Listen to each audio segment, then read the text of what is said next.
Hey, hello, welcome everyone to another streaming about ZBrush and jewelry. As usual, my name is Nacho Riesco, and here I am once a month making jewelry designs with ZBrush. So I used to make one streaming once a month. So today is the second streaming we are going to make about this theme. This is what you have on the screen. This is what I made on my previous live, from my previous streaming. So if you are interested, I'm gonna put the link in the comments, just if you want to follow it and to know how I did this. So the theme of today is how to make this kind of Torc bracelets with ZBrush. Today we are going to start sculpting the heads, the endings of the bracelet. Let me open the references that I have here gathered for as a reference. There you go. We are talking about this kind of design, this kind of Torcs, this kind of bracelets, and today I'm gonna start working on the previous live I was making the bracelet itself, the body. I was explaining how to make this kind of twisted pattern. Even we made something like this. I will show you it now. And today we are going to start working on the heads, on the wolf heads, on the endings. So today is going to be more about the sculpting. So we are going to start sculpting a wolf head. I have here a collection of different references. You can see the style that I like is something like this, where we are not sculpting something so realistic like this one. Maybe I will go in this direction better, where I like this kind of simplified or more schematic or Celtic or Nordic in this case kind of finishing. I have one head here somewhere that I especially like, this one. What I like, the shape of the head, mainly the shape here, the nose here, the eyes, the mouth. So yeah, it's a mixture between realistic and stylized, this kind of more with simple lines, hard surface looking head, we can say. So okay, let's see. I'm going to leave this open. I'm gonna get into the mode, always on top. So I will put it here. I will select this as main reference. And before I start working, of course, I will show you here. You can see here we made different versions. Let's see what we did. So we were making this one. We were making this one too. We were making this another, no, not this one. We were making, let me hide this. We were making this version. We were making this another one, where we have this another one. Maybe this one is the one that I will use as final choice.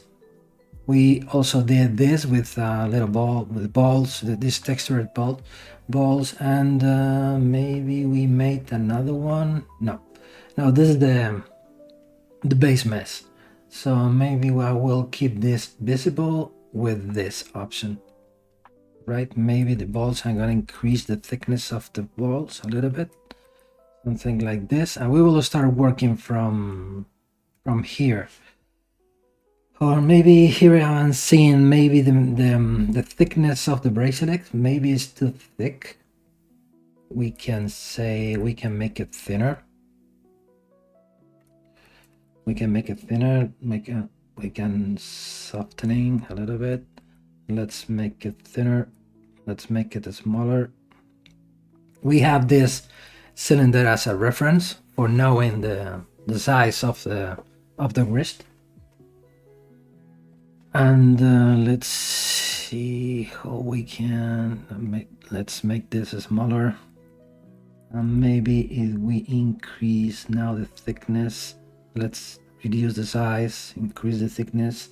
Let me check the polygroups. Okay, I think we are good with this size.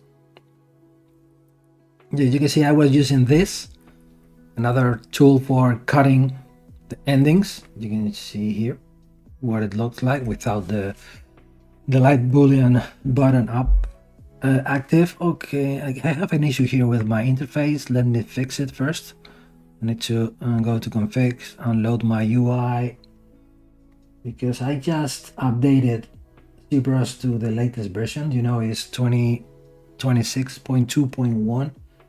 I was using before the 0.2.0, and that's the reason why maybe the interface has not been updated with the proper distribution. Let me fix it here because I already have here my...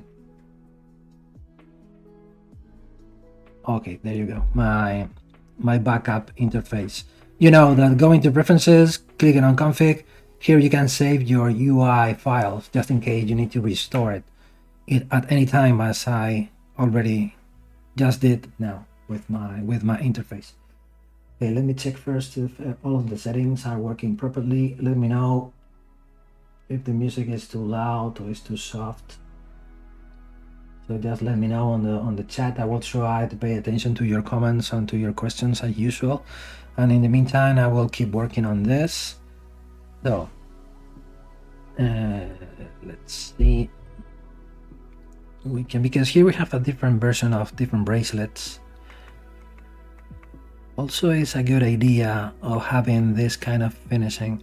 You can see here it could be completely circular, but also we can find this kind of finishing when in the inside of the bracelet we have a flat surface.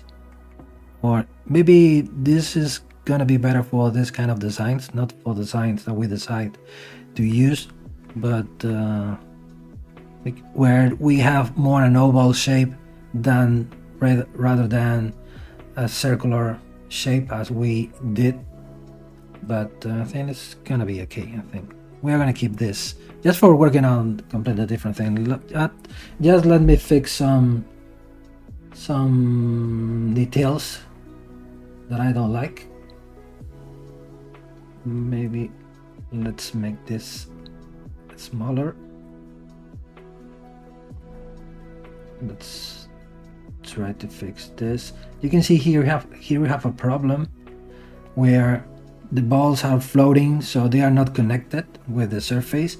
Here we can have a problem with the printing and with the casting. It will make this like this that we already have here on the screen here, where we are having gaps between the body of the bracelet and the balls.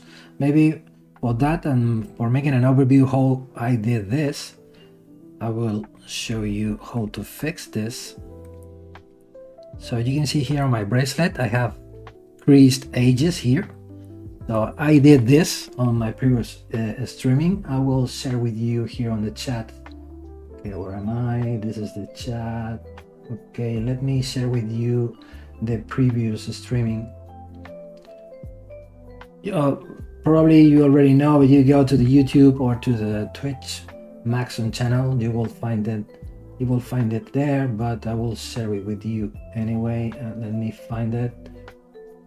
There you go, here it is. I'm going to share and copy the link, and I will paste it on the chat just in case any of you is interested on following the process from the beginning, so where we were making the bracelet. Okay, let me come back here, and click on here.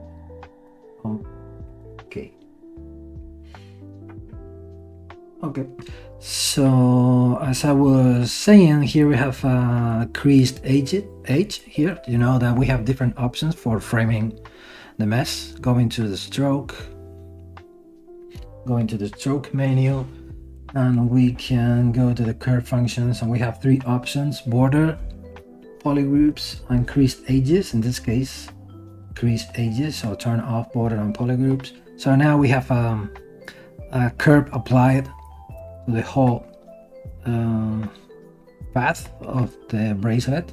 So as easy as now, for example, selecting the IMM primitives and coming back to the stroke and turning on the curve mode.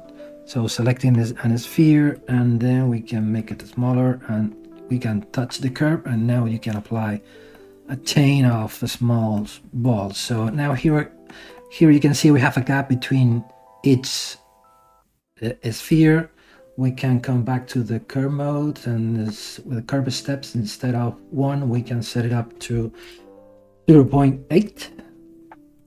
And now you can see now the spheres are now one single mesh. And now for avoiding the gaps, maybe we can control this graphic, and you can see here now it works better. Now it's gonna be better like this. Maybe instead of 0.8, let's say 0.9. Yeah, like this. Okay, so once we're happy with the result, we can go to the curve modifiers, curve functions, and click on delete. And there you go. I prefer to keep separated the spheres from the bracelet, so we can go to the splitting option and split mass points. So we have the spheres on the like this. Okay, so this is the different tools that we are going to use. Let me save this. Save. And this is the Torc bracelet file number 1. So as we are not going to use the other versions we did, so I'm going to get rid of all of them. I'm going to delete all of the non-visible subtools. You know, you can do that very fast, going to C plugin, subtool master, where you here, and delete invisible.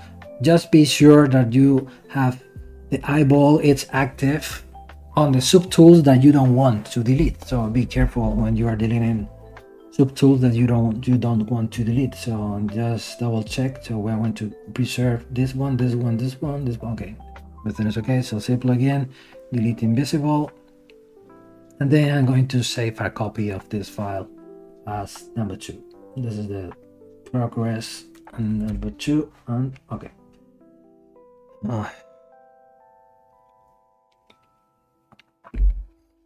Hey, and there is a question. Hey, hope you are fine. I'm fine, thank you. Hope you are too. Here after a long time of your stream, can you tell me, can we do micro setting in Yes, we can do it, of course. We can do micro setting paves with ZBrush without any problem, of course. Don't think about automatical way of working. So we need to place the stones one by one. So selecting the different stone sizes. Maybe I can show you if you go to the Maxon YouTube channel,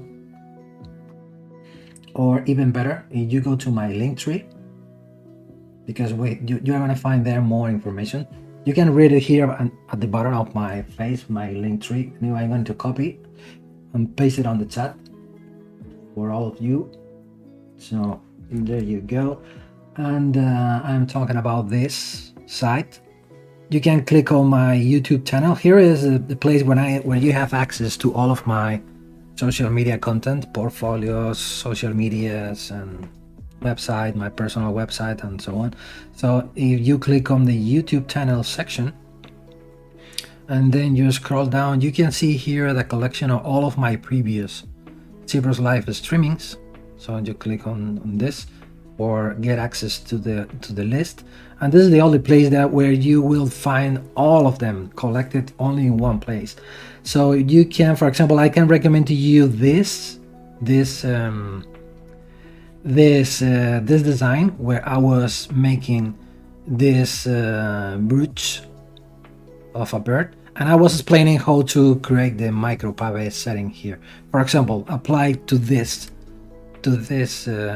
specific design. So you can see here, you can watch it. Hope you will be able to learn something from it, for knowing and for learning how to set the stones on the surface for this kind of pave distribution. Also, you can go again to the list, and you scroll down, you will find more designs where I was setting stones on the surface. For example, let me scroll down. Maybe this one, not this one. Maybe let me check this one. Yeah, it's more or less something similar. Let me, where is it? Maybe not in this video. Maybe it could be in this one. When I was, you can see I was starting inserting the different cutters calibrated with its own stone size or gem size. And then once you have the cavities or the holes for the stone, you can start applying the prongs and so on. So in conclusion, you have a large collection of videos related about jewelry design with ZBrush, and on any of them you will find information about how to set the stones on your designs with ZBrush. Okay, let me put this. Come back to my second monitor. Let me know if you have any questions when you have the chance to revise them. If you have any questions or comment, just write me or put a comment on the video, and I will pay attention to your question and I will answer you as soon as possible. How to get ZBrush clay sets? Yeah, very easy. Just Google ZBrush. This is blah blah blah blah ZBrush materials. You can see here, as easy as taping this, and you will find the link here. For example, ZBrush. I think the best place is gonna be Gumroad, maybe, but with this searching, you will get access to all of the content from this artist, where you can find all of his materials. For example, this is a place from Pinterest. I don't want to, well, it's gonna be very easy to find. So visit the place and you will find here, for example, the different packages of clay materials from ZBrush. I have to say that they are very cool. I use many of them. They're very useful for sculpting and for designs representation. So I strongly recommend to you if you don't know them. So they worth.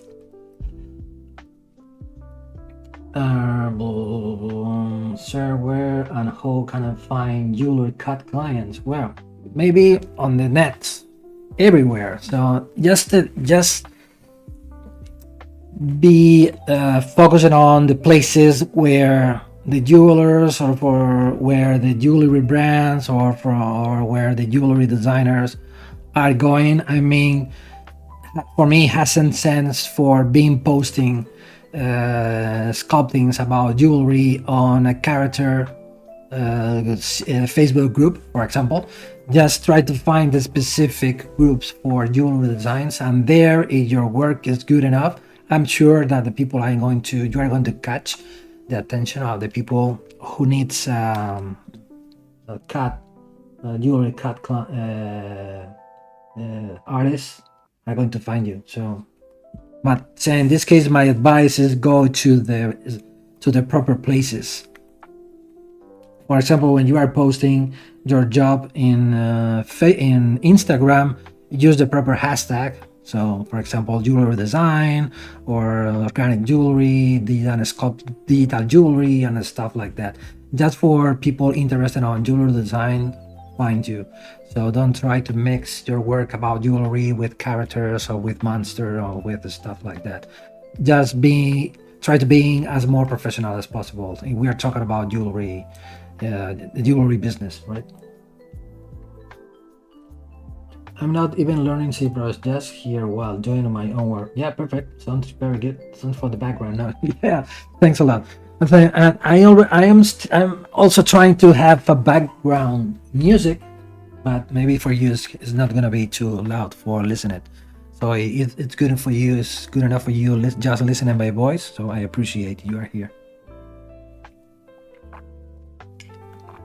Okay. Let's see. Let's keep working. So this is gonna be the bracelet. So what I'm gonna do, it's going to start working on the head. To start working on the wolf head, I'm gonna start working from this tool. You know, this is very well known dock for all of the ZBrush users. Just double click on it. So I'm gonna use the head, only the head. So let me cut the head. So for example, for splitting the head from the body, you can use a mask, for example, control, maybe mask curve. So let's create a mask from here, split mask points, and now we have the head. So let me now then attach the head to the list of my bracelet. Let's append the head. So the head is somewhere in the center of the workspace. We are not able to see because we have the cylinder on top. So if we turn on transparency, you can see how tiny it is. It's like a tiny small point here floating on the space. Just make it bigger. Let's send the gizmo to the center. Let's make it bigger. So let's rotate it 90 degrees this way, 90 degrees this way. Maybe has sense to make it smaller. And now I'm gonna push it up like this. And now maybe it's gonna be judging the size, compare with the reference or compare with the bracelet. It's gonna be something like this. I'm gonna use just this head as an anatomical base for start sculpting, because I already said before, we're not about to create a realistic head. I'm gonna just use this for starting from something pre-made, which looks like a dog or wolf head. So and it's gonna be good for us for setting up the scale. So and let's bend the neck. Make a mask here, invert the mask. Then we are going to let's bend it something like this. Let's turn on the symmetry. Okay, of course it is not on the right axis. Here you can see left and right, the nose and neck. So we should change the axis from X to Y maybe. Yeah. So if for example here you can see here the object, it is not exactly in the middle of the workspace. You can see the symmetry doesn't work. Very good. It is not exactly in the middle. So I have here on my custom interface these three buttons where pushing, for example, in this case 0Y, I'm gonna be able to send the object to the center of the Y axis. So now I'm sure that I'm working with 100% symmetrical piece. So with this, gonna be enough, like this, like this. Let me save it. Maybe we can do this. Let's get rid of the let's remove the ears. So for this kind of things, of course we can repeat the same process as before, masking in split mask points and then delete the ears as a new subtools. But I like to use the Sculpting Pro. For example, you pressing the shift key for start using this smooth brush, where we keep pressed the shift key, we can turn this on, and now we can start removing any part of the mess that we don't want to use. For example, remove the ears, and now close walls for the back. And this maybe could be a little bit smaller, and maybe we are going to cut the neck somewhere around here. Maybe we can fix the shape a little bit, and that's it.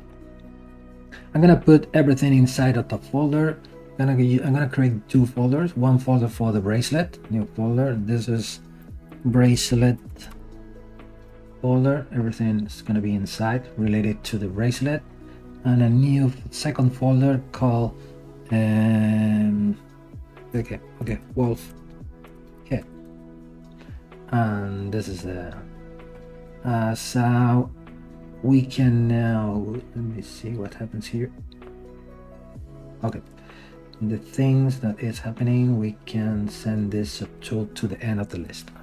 No, and we need to send this here as well. Okay, now everything is well organized. So I can turn this off, and as we are only going to work on the head for now, let's hide the eye from this folder. And this is the head. Let's start working on the head. So let's start converting this into a dynamis. Let's check first how big is this. You know, the way that where we can control measurements inside of ZBrush, it's a plugin called Scale Master. We go to Z plugin and open Scale Master plugin. First, set up the scene scale. We are working on millimeters, so click on this box, and the head is 18 millimeters, 18.5 millimeters by almost 10 millimeters by 11 millimeters in Z. I mean, why is this axis from left to right? You know that I like to have, okay, let me find it.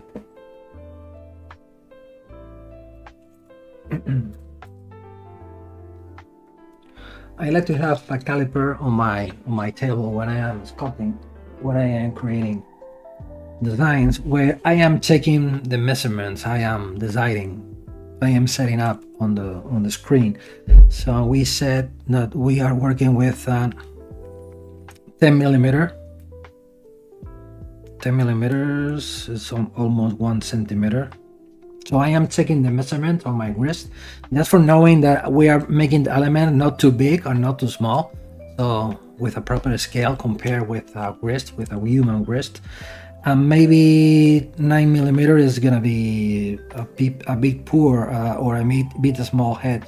Maybe using the caliper, depending on how big we want to make the bracelet, but we should be more closer to 13 millimeters or maybe 14 millimeter than 9 millimeter, so we can make it wider from this view. So now let's turn this off, and then let's select 13 millimeter and let's resize subtool. So we are okay. Compare with them. This is a good reason why I started from a real dog or from a realistic dog. For example, we are changing the wideness or the distance of the head from left to right. From this view, you can see here it looks a little bit strange. It becomes more different animal. So maybe we can make it taller as well. Maybe like this is gonna be so. And now we are having here 18 millimeter long, maybe 18 millimeter. We can almost 2 millimeter. I think it's gonna be good enough, because we still have to create the ending of the neck by 12 millimeter by 14 millimeter. 14, the Z axis is gonna be where is the Z axis? It's gonna be from top to bottom, 14 millimeter. I am checking the measurement with the caliper when I am designing. Maybe 14 is gonna be a bit too much.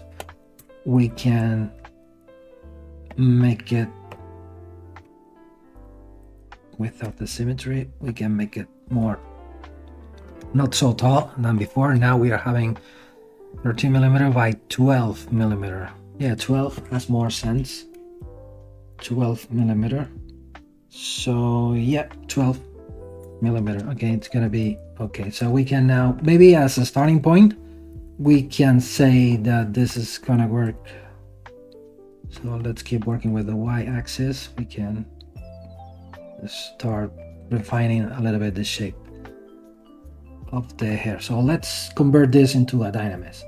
I'm gonna keep making copies just for recording the progress. At any time we can make a tutorial if we are having copies of the different steps of the process, we can record, or we can make an explanation about the different steps we can take for making the head from since the beginning till the end. So make a duplicate and keep this visible. Now let's go to Dynamesh, going Dynamesh, and let's turn this, let's push the button as it is. With this resolution, we are having this amount of polygons. Maybe they are a bit low. Maybe that means that instead of 128, we can increase the resolution, maybe a little bit more.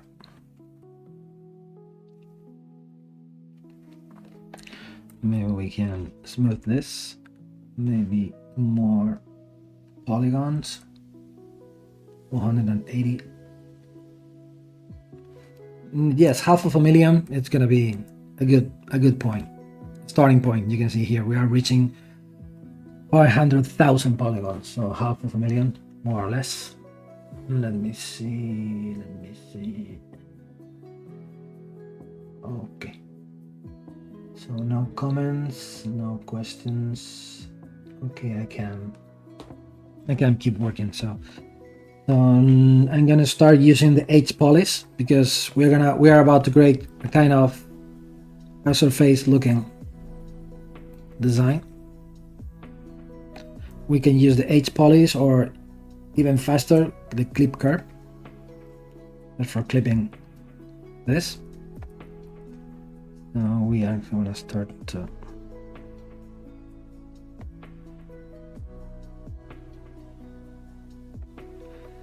so we can make a plane here, make another plane here.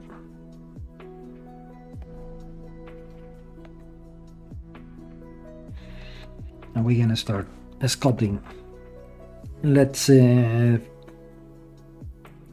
the eyes here. Maybe we can put it more to the sides, maybe more something like this. You know that you can use this brush with the Alt key pressed, so you're going to be able to start creating planes very fast like this. At the same time, you can fill gaps. You are going to be able to create a flat surface. So maybe let's start taking more references. Yeah, looks good. Let's increase the intensity.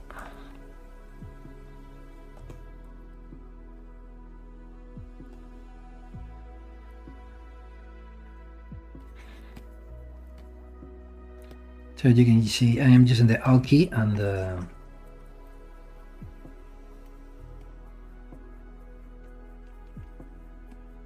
so maybe something like this.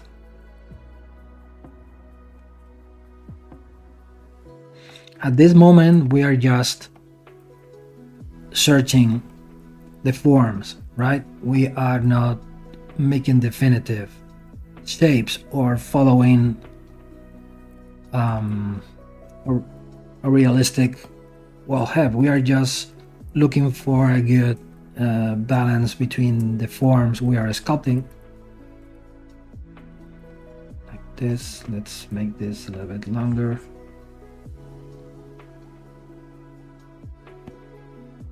I'm going to turn off the project mode. So for example, something like this. We can't make this the bottom unless rounded. I'm sorry, more rounded. So I'm gonna insert here the connection. Okay, I still having this curve mode active. It should turn it off. Like this.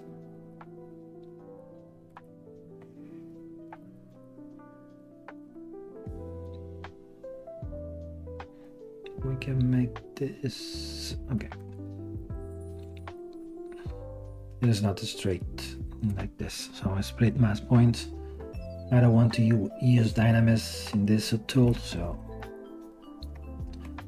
you can see it's gonna be, the connection is gonna be somewhere around here. I'm gonna have just this as a reference when we are sculpting the wolf, just for having this subtool as a reference.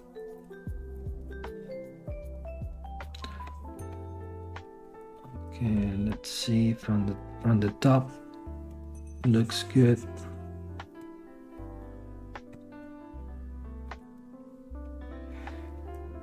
Maybe at some point the wolf is gonna need some ears, so maybe I'm gonna put them here. I like to make my sculpts with like puzzles. I mean, splitting all the parts as more as possible. So that's the reason why I prefer to split the ears as a different subtool. Just instead of try to sculpt the ears from the surface of the wolf, I prefer to separate them, just for playing with them in as separated parts.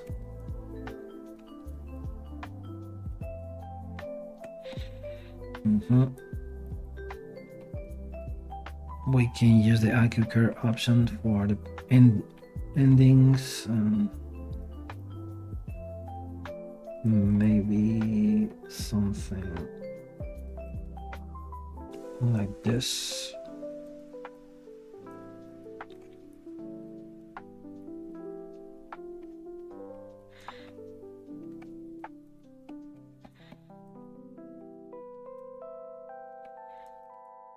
Okay, I repeat, we are still just creating the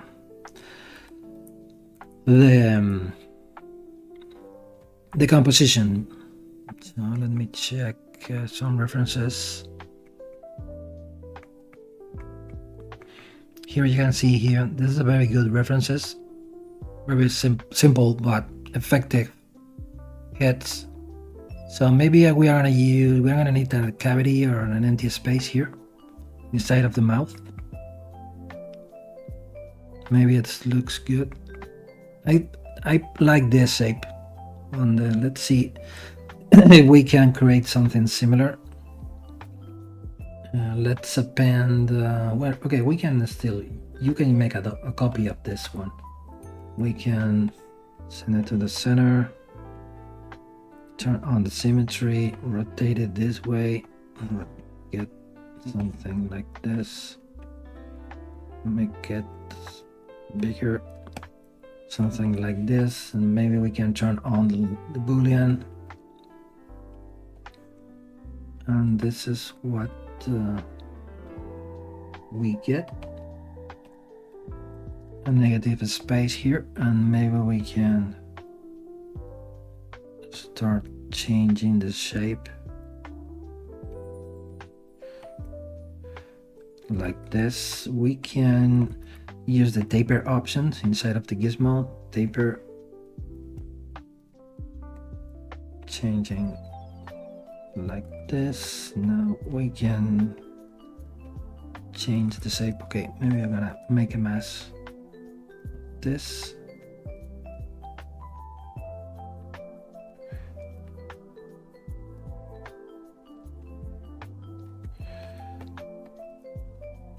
Okay, you can see what we did with a cylinder. Let's groups find almost, crease polygroups, subdivide the mass, and now make a zero measure, just for having a more regular surface. Keep groups, and there you go. So we are still keep using this. And now, coming back to the head, we can start painting a mask. Welcome website or pack. I don't know what you're saying, so let me see. So this is gonna be something like this here. I'm gonna use this just for a reference. I'm not trying to make a replica or to copying exactly the same, but making something similar. But I like the idea. So we can push this in, and we can start having something like this.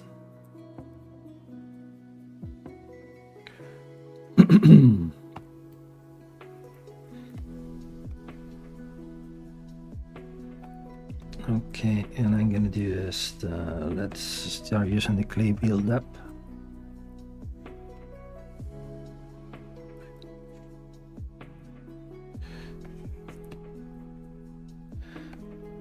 Now we are going to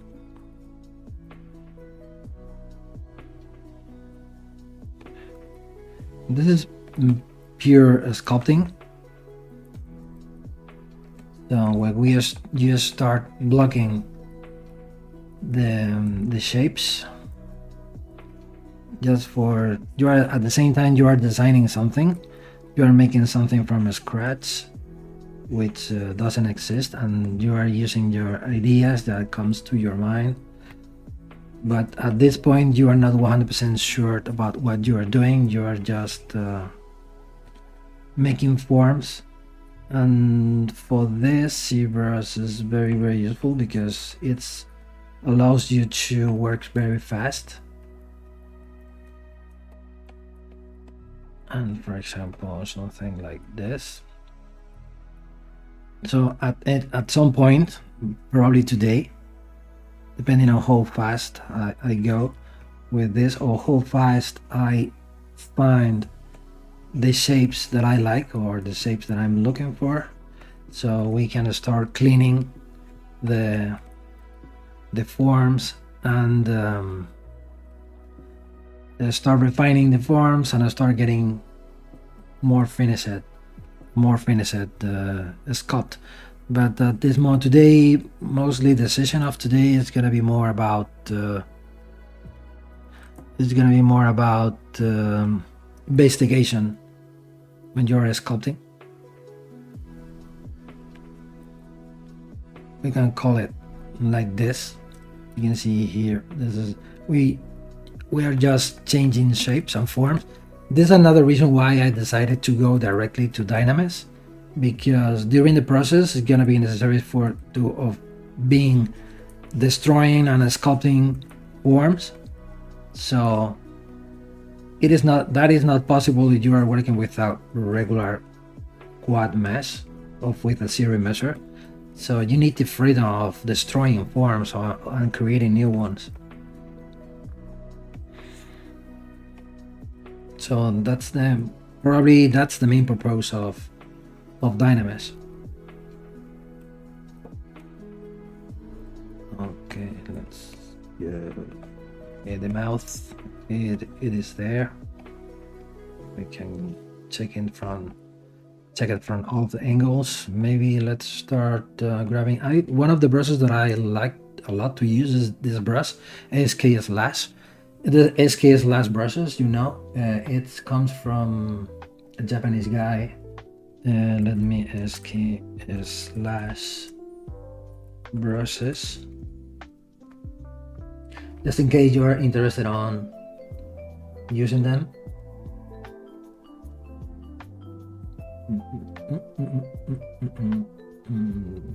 Here they are. You can see here they comes from a Japanese guy called Kaoru Sakaki, so you can buy them. I think they are for free. So I use one of them very often, not all of them, but for example, one of my favorites, it's this one, the SK Slash brush. I will share with you the link on the chat just in case you want to use them. And I think Milanjin Jala, or I don't know how to pronounce your name. I'm sorry, but I don't understand your question. What you are saying about your wacom, I can't answer you because I don't understand your question. I'm sorry. So this is one of the brushes, SK Slash, but I prefer to change the default alpha to alpha 39 to this alpha. I'm gonna use this brush, start using this brush as a knife with a shorter lacy radius to start investigating more forms. I like the shape of this head. Let's see.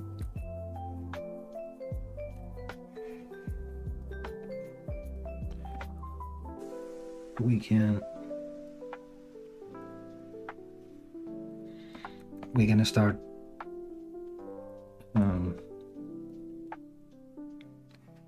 putting the eyes here. Maybe you can, using the Alt key, you're gonna start creating corners like this,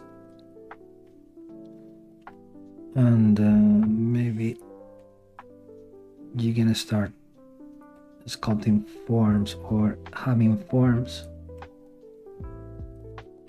You can see something like this. I like them, so maybe we can then start using the H polish.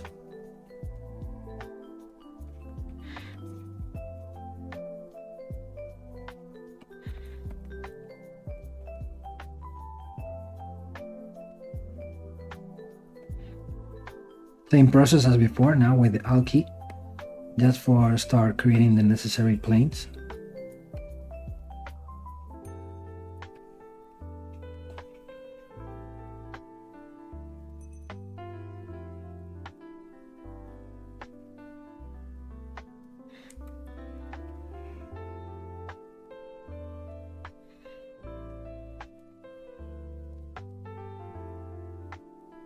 Maybe like this, or maybe we can bend this way a little bit. Let's hide the ears, and not you, here the ears, and let's keep working on this.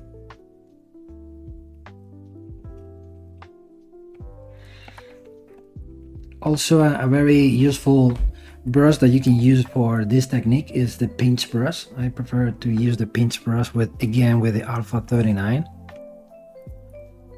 And now with increasing intensity, let's increase the intensity, and now we're gonna start more strength.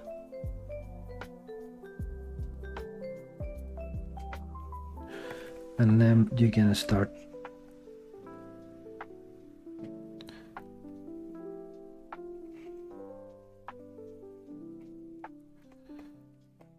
creating, start having more forms like this ones. Let's go back to the original.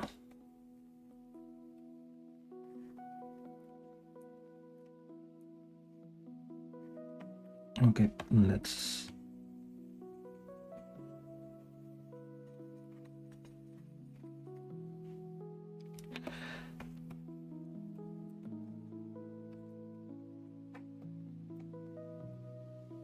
okay, something like this.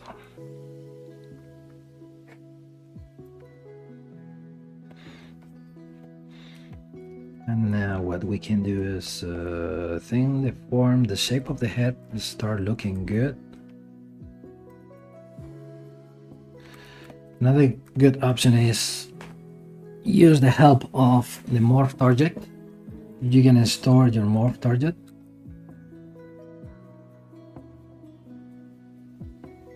You can see you are using this brush, but at the same time you are damaging some planes you did before, but with the morph target recorded, you can fix them. And I think this is gonna be okay. I think the ears can go over the cylinder here. It's gonna look nice.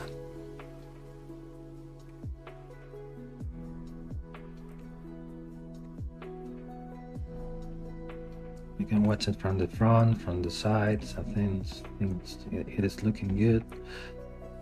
Maybe we can increase this.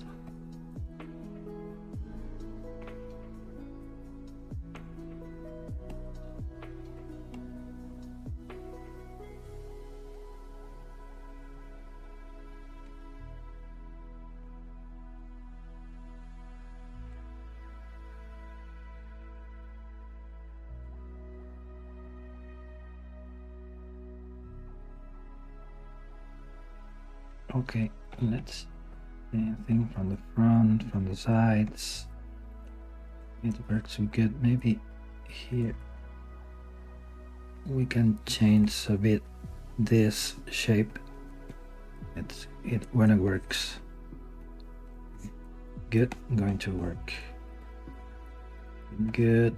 Okay, let's start polishing.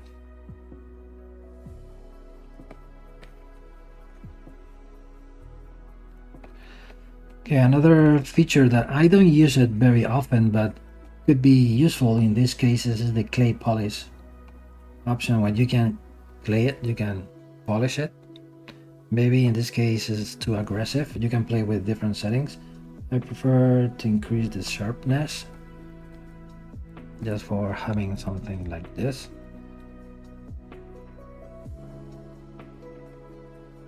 Maybe we can fix something in the mouth.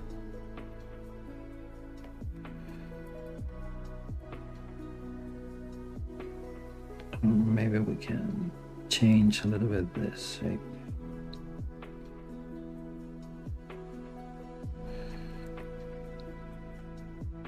Okay.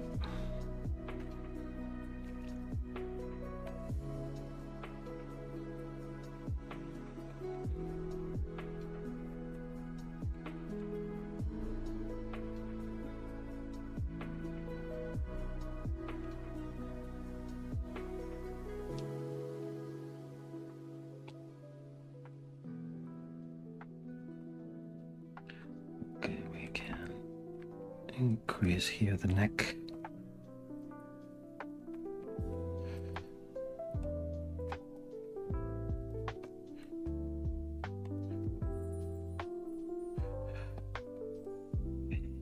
Maybe let me find good ears reference. Maybe we can make a point ending here. It's gonna work more. Making the ears a little bit more aggressive. Yeah, something like this. Maybe we can make them bigger from the top. Let's see, something like this. And now we can more send it a little bit to the back. We can paint a mask here for the cavity of the ears. Don't forget to use the masking process for sculpting forms instead of trying to carve inside of the surface. In many cases it's easier to paint a mask and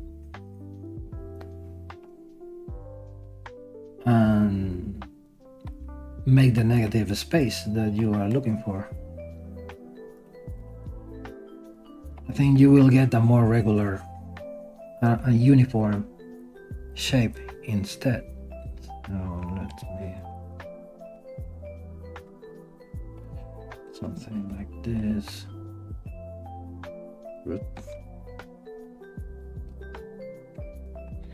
Okay, the ears are starting looking good. Maybe one thing that I don't like, maybe the ears, the eyes, they are too long. Maybe we can start changing this.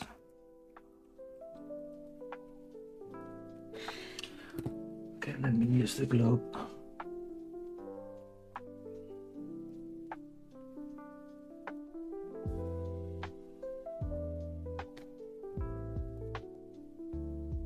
Yeah, that's a good question. It's just you both are very difficult to pronounce your name, but yeah, that's a very good question. Maybe the better advice that I can give you is never trust on yourself. If you are an artist or you pretend to or being an artist, never stop trusting on yourself, so on your art. So the art it's a very good place for stay when your life doesn't go very good. I mean, it's a place where you can start start creating more art for yourself. At the same time you are expressing yourself with your art, you can keep practicing and keep growing, and at the same time having more possibilities, more chances of finding job. So at the end, the key is gonna be the practicing. So never regret.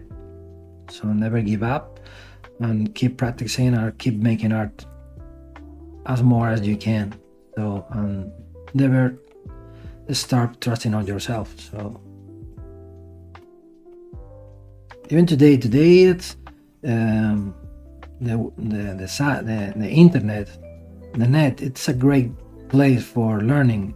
Not than probably years ago, where you need to find a school and to pay money for learning something. Today there are a lot of free content, and there are many different artists who are sharing their art, and it allows you to learn from them. So keep working and keep practicing and enjoy the art. You can see here I am trying to start creating secondary shapes.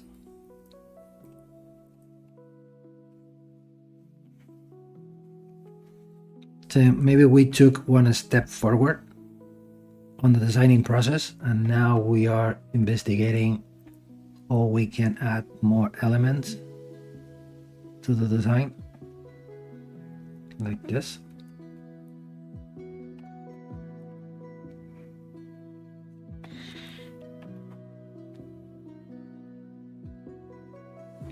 I think all of us are having a moment like that one, when in life we are not having a lot of success in the life. We need money, and we need incoming.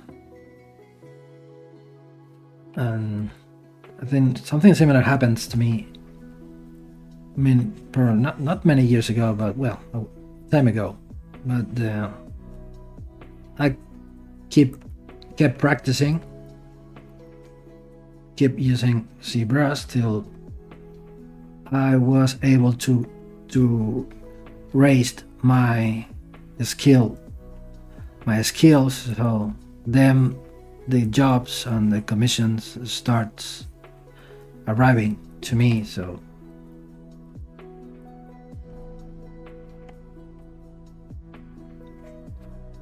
keep working. I'll keep making art.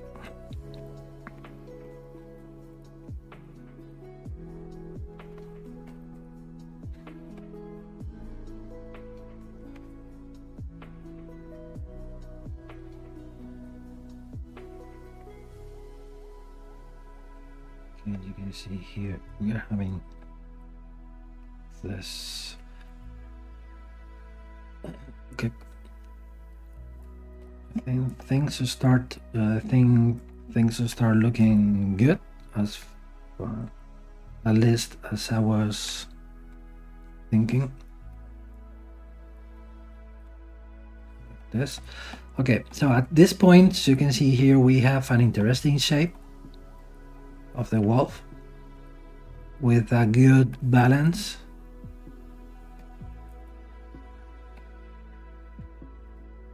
Of the head.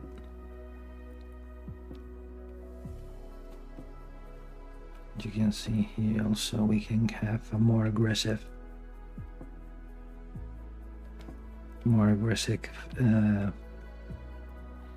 so this is the thing. I like the composition, how it looks like.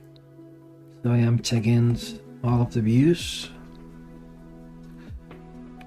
and let's see. I still need to pick some parts. It's looking from the sides, looking good from the side, looking good from the front, from the top, from the bottom. Maybe the collar here in the cylinder needs to be a little bit more to the back, okay, somewhere around there. And then we can say, because I pretend to cover as more process as possible, so let me save this first. This is the bracelet number 2.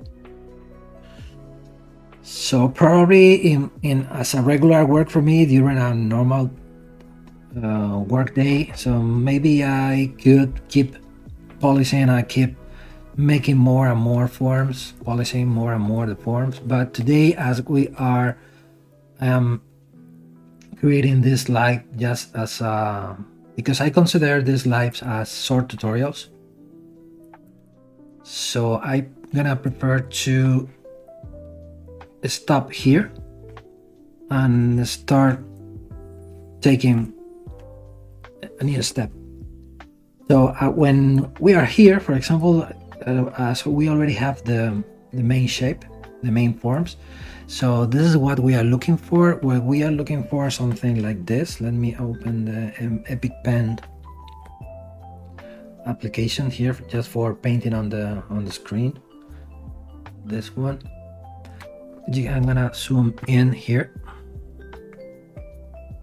because you can see this is a very common finishing you can find on this kind of bracelet or more jewelry designs on the industry, where we have cavities and we have high levels and cavities. So, and the cavities are blackened with a patina, with a black patina, just for reinforcing and enhancing the details that we are sculpting. For example, here you can see here the borders of this scroll.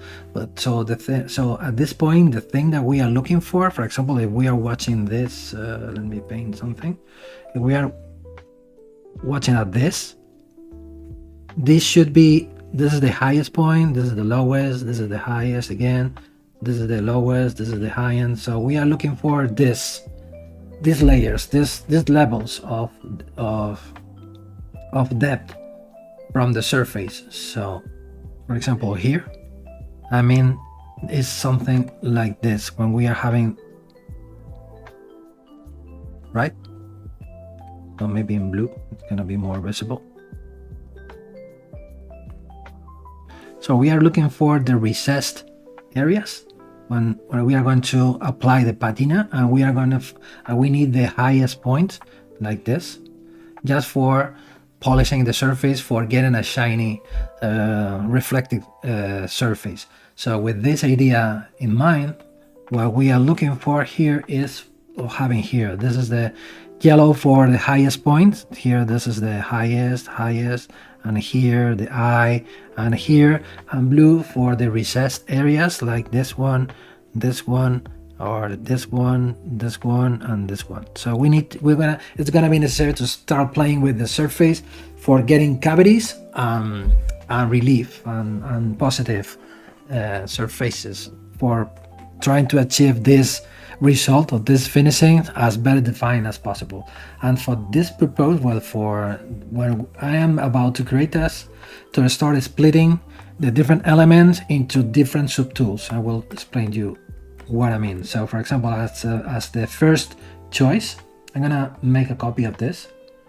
This could be called the design process number 2. I'm gonna start painting a mask here. And let me start with, I am using a mask with the lazy mouse and with the focal shift to -100 for getting a very good defined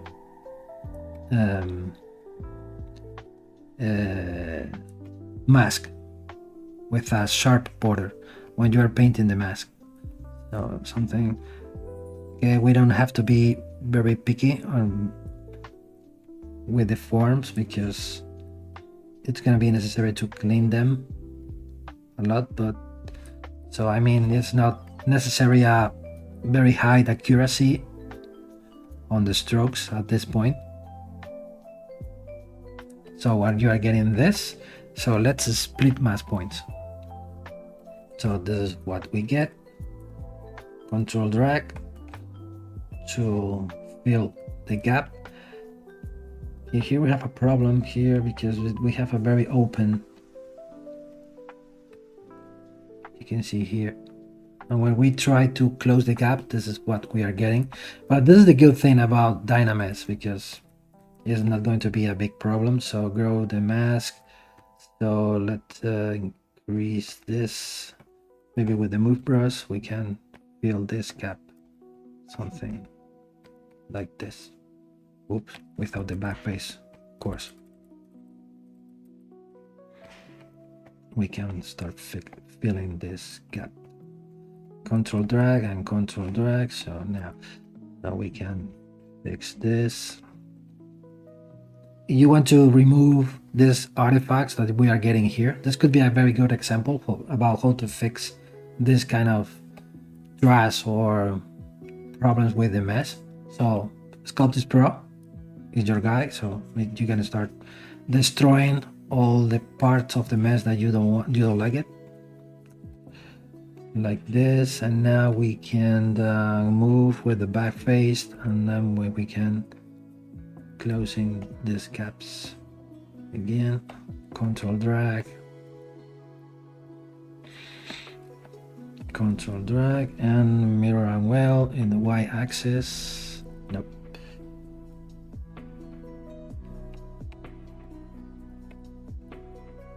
Okay. And now we can start fixing. Oops. Well, without the Sculpting Pro now.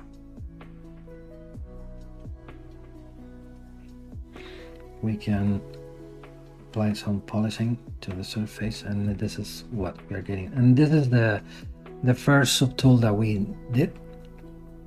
This, of course, if we go to the close holes, we can have a bit of a mesh. Having this, maybe it's gonna be better to use the ZBrush now. We are gonna apply a mask to the border, because you can see how irregular it is.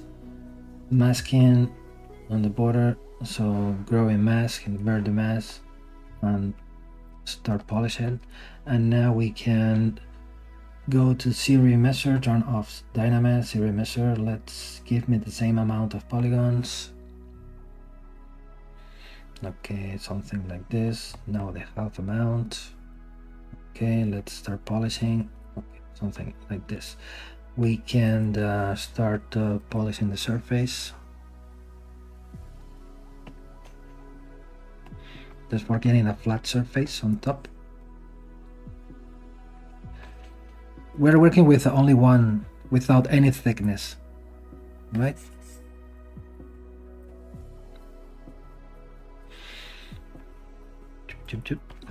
Yes, for getting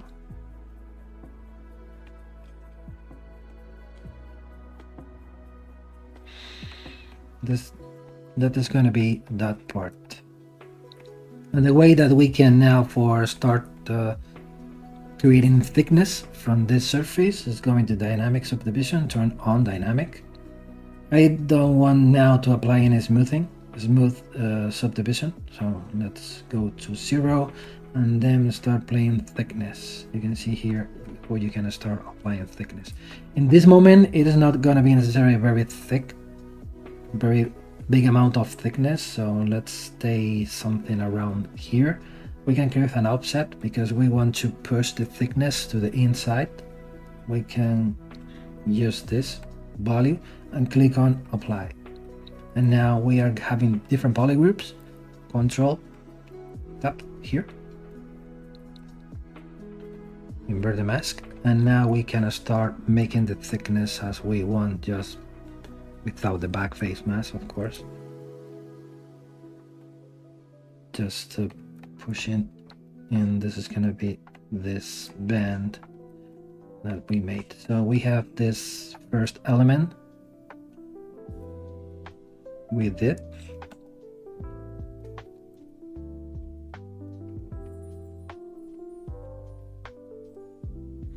We can control the walls like this. We can apply some polishing.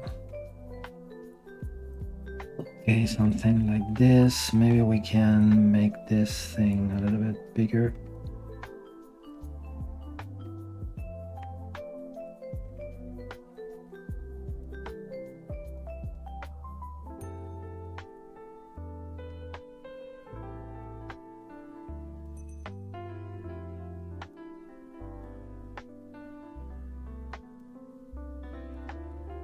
right? And this is what we are getting.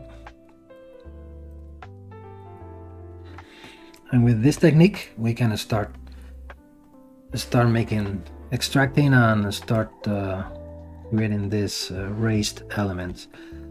So now we're gonna need more polygons. Maybe I'm gonna increase the polygroups. Let's subdivide once. Now we can start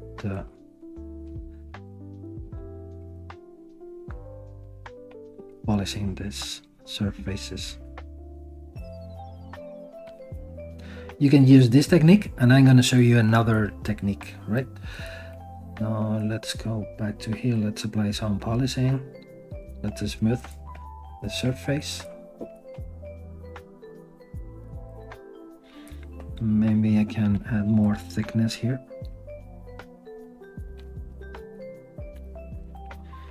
Now with the back face.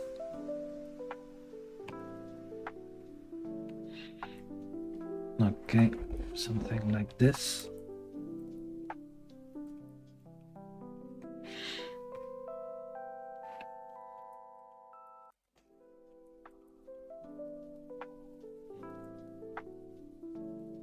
Maybe I need to fill this gap.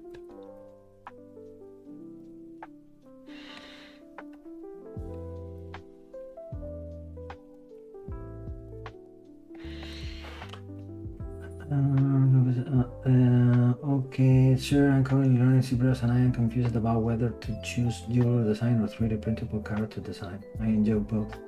Which field has higher demand? Ooh, hard to say. Yeah, it's hard to say. Maybe, I don't know, maybe both worlds could be connected. I'm referring to jewelry design or 3D printable characters where we are talking about miniatures or something. Maybe the concepts when you are sculpting and designing, they are a bit different. We can find big differences. Most of them related to the scales, to the measurements, to the manufacturing processes that we are gonna use after the 3D printing. But maybe we can say, I don't know what to answer you. Maybe the best advice could be try both. At this moment, maybe you are not 100% sure that which one it's gonna work better. Maybe I can say maybe you can find more competition. It could be a more competitive business. We are talking about miniatures or 3D printable character designs, but there are many more people making the same stuff, and you need to get into a business where you will find very highly skilled sculptors, so making that things years ago compared than you. So maybe we are talking about jewelry in the jewelry field and jewelry design, and we are talking about organic jewelry designs. Maybe there are less people to compete. So, but in the meantime, you will need more knowledge if we talk about jewelry design. For example, for making a character, 3D printable character, maybe the same concept that you are using when you're making a character for a video game, you can use almost the same concept. Of course, taking into account a very important point, it's the measurements. But they're not so restrictive as with jewelry. With jewelry, you will need more knowledge. You will need to learn more stuff for making ready for 3D printing, for manufacturing jewelry pieces. So maybe the better advice could be try to start using both. Let's see.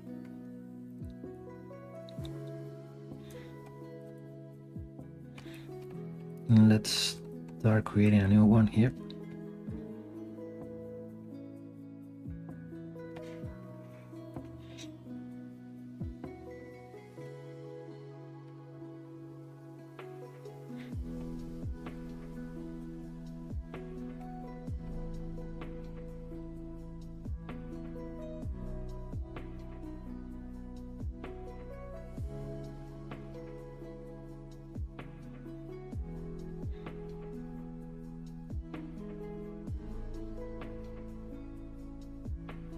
And a good thing is this.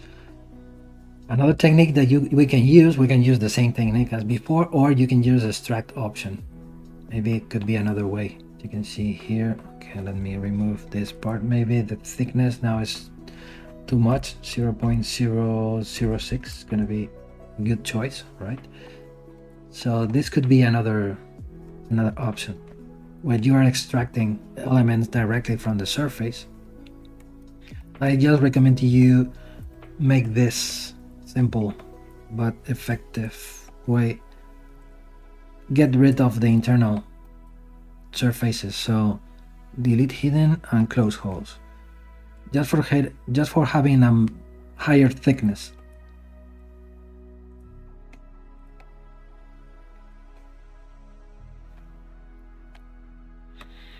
Like this. And then we can start playing with the different elements. Like this. We can, of course, we are looking for, don't forget the recessed areas. This. And now we can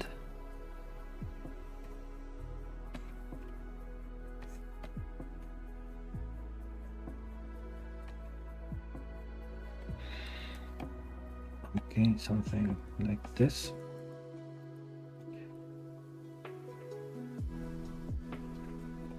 Let's see, don't forget to use this feature, the AQ curve. It's going to be very useful for pointing endings like this,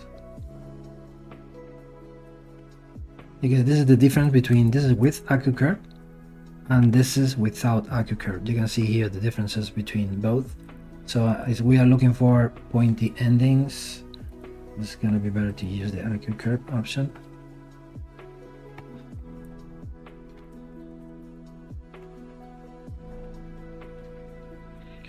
Okay, let's keep making more elements. In this case, okay, I'm gonna paint the eye in the center.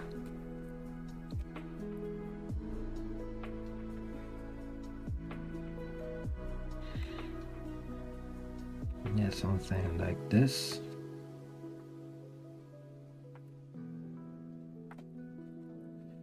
Extract.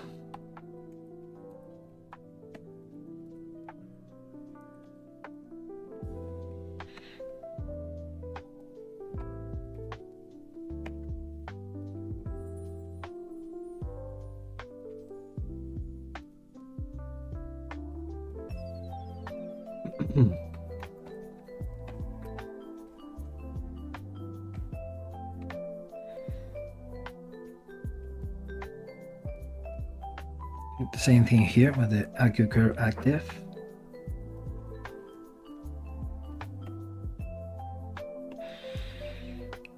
Okay, maybe here we can change the topology, because in this case it's gonna be better, instead of having this hard angle here, maybe it's gonna be better to have a more rounded transition. For achieving that, it's gonna be better to change the topology. Going to zero measure. Well, keep the groups with the same amount, keeping the groups. And now we can start polishing.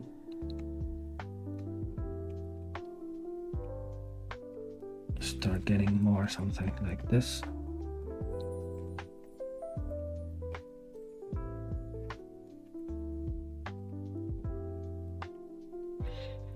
Also with this, we can change the topology, telling to ZBrush that we want the same amount of polygon but keeping the groups.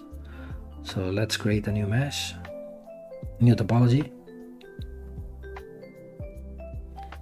So it is coming. Okay, there you go. Polish, polish, polish, polish, polish by feature, and polish. So we'll start having stuff like this. So let's see how we can continue. You can use the smooth groups for smoothing, just to trying to keep this kind of parcel face looking finishing.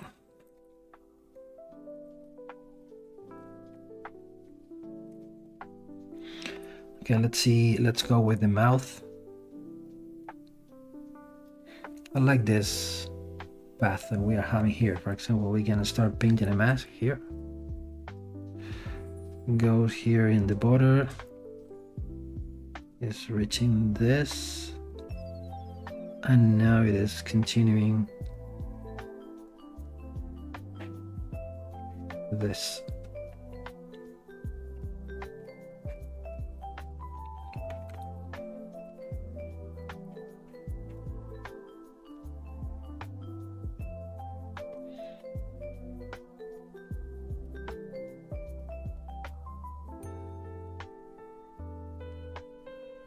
Okay, let's remove this and same extract, and let's click on accept. Let's polish by feature first, and now we can send it here.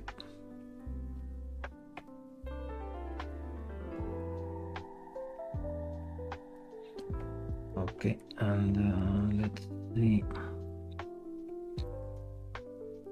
Maybe we need to make a mask here.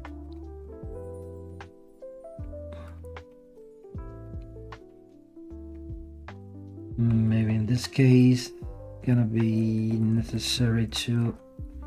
This is a good thing about working with this process when we are extracting meshes from a mask. You have the polygroup organization already made, so you can now control tab here and invert the mask, and then you can increase the thickness to the inside very easily.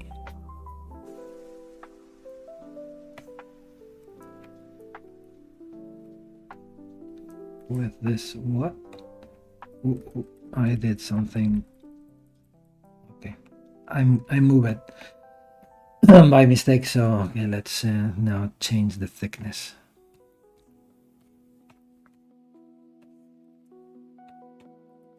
Okay, something like this. And let's start fixing the forms. This one should be here.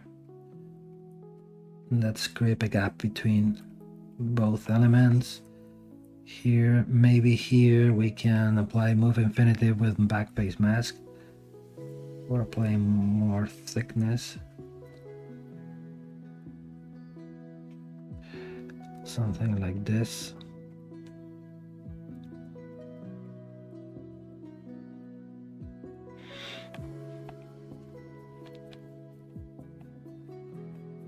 You can see here, yes, at this point it's a matter of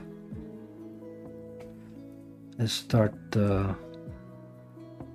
placing all the elements.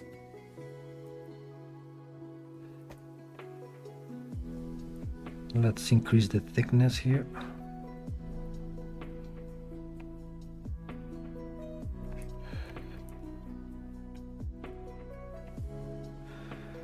And for example, we can go inside here, this.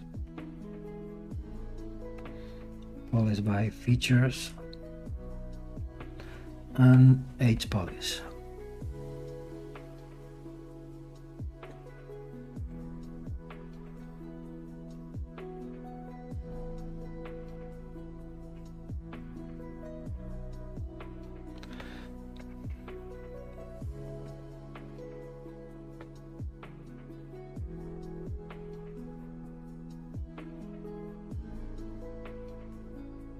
Maybe here we need more thickness. Okay, something like this.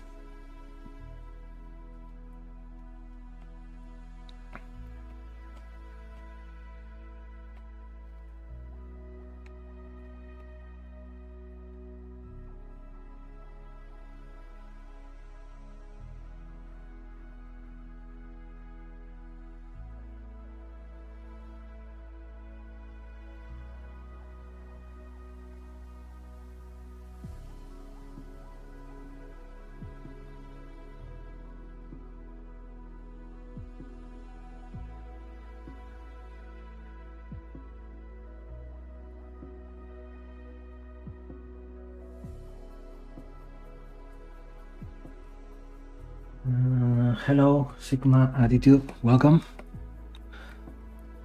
to the stream. Let me know if you have any questions or any comment.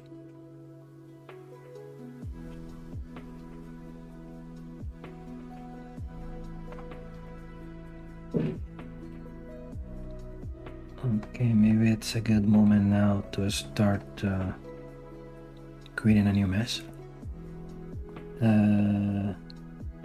Let's say the same amount, but keeping the groups.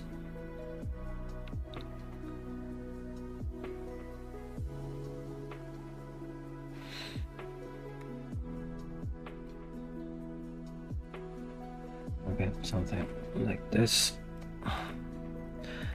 Maybe we can use the nose. For the nose, maybe, I don't remember now how to say this in English when we are referring to an animal. It is not a nose, but let's create this as split mass points. And then we can change the shape of this.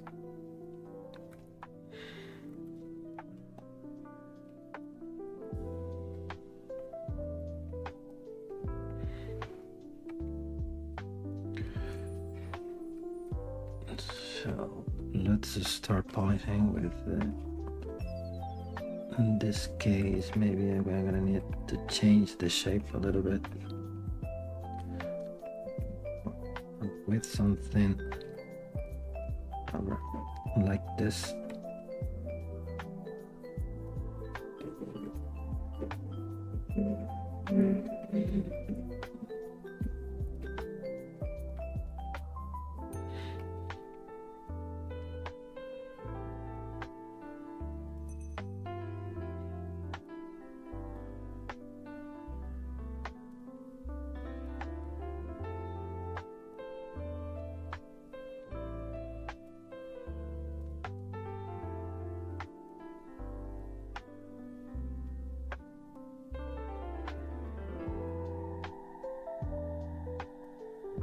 Maybe we can use the clip curve for clipping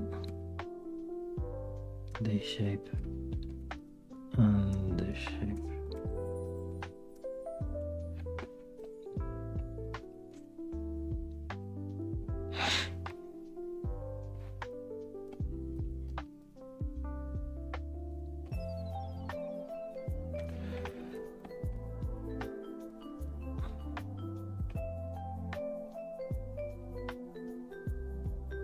Just for all of you who arrive late or they don't know, they don't understand what I am doing, I am creating the endings for our bracelet.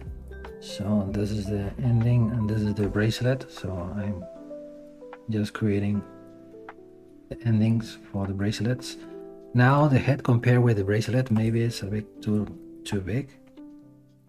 Maybe this thing should be more around this. Maybe it needed to be adapted. On the previous streaming I was making the bracelet body or the main bracelet, and today we are sculpting the endings and we decide to create a wolf head for the endings, right, with this kind of Nordic Viking style. Okay, let's work on this part. For example, here what we can do, we can paint something. We should keep in mind always when we are creating jewelry, and I was referring to this before when I was comparing jewelry with the miniatures. We should keep in mind always when we are creating jewelry, we are creating most of the time very tiny and very small objects, so we can get crazy with the amount of details we are sculpting on the surface. We always should consider the final size of the model that we are sculpting on the screen. So here, for example, we are talking about a piece of 4mm. so it's a very tiny part on the head. So we are looking for, in this case, clean forms more than highly elaborated detailed surfaces. For example, let me think about something, for example, something like this.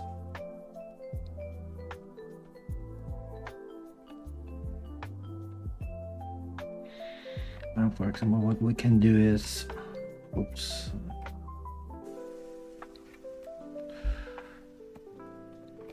we can move this element maybe here closer, and this thing here, and then the eye should go here. This is the good thing about the sculpting with like a puzzle or like a scale model. When we are creating, we're adding different pieces or different elements, so at any time we can fix them, just changing the size or the position. So if we try to sculpt all of the forms from the same surface, at some point we need to fix, like I am doing now, some proportions or some distances between each element. It's going to be much more difficult to fix instead of having this separated elements. So that is why I started to splitting all of the details as individual meshes. And we can say it's my usual way of working. I don't like most of the time to sculpt everything from the same surface. I prefer to split everything into parts.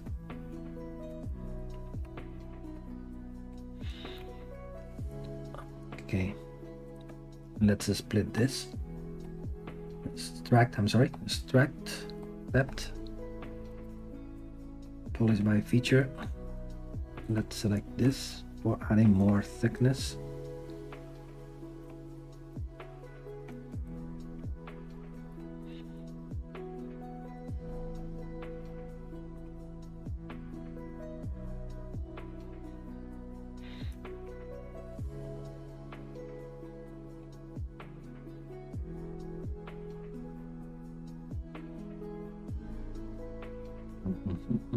Okay, let's create a new mesh. Same amount, keeping the poly groups. Okay, there you go. We have this. And we can change here a little bit the shape.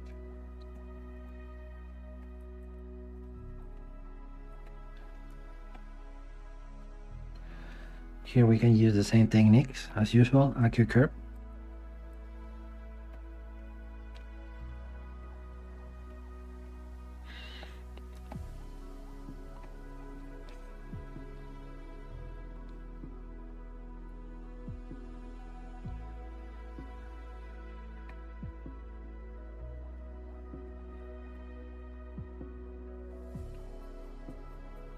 Okay.